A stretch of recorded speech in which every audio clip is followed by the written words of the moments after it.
So what you can also do is easily add in text inside of Pixlr Designer. So to add in text over here on the left hand side, you can see that text is an option. And once you go around and click, you can choose from many presets of text right here. But what we're going to focus on is add a new text right here, which is a default text. Once you go around and click, a typing area pops up, which you can go around and resize as you like, and you can type in whatever you like. So let's say, for example, if you want to type in welcome to TutorTube, over here I'm going to go around onto the text section on the left hand side and type in welcome to TutorTube right here. So I'm just going to go around and say TutorTube over here, and then there's this text right here.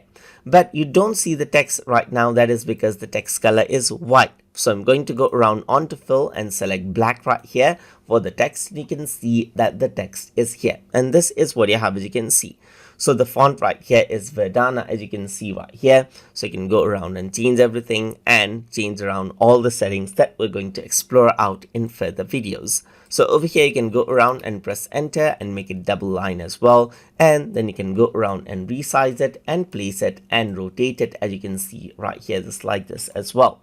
So you can go around and pull this to resize it and place it wherever you want.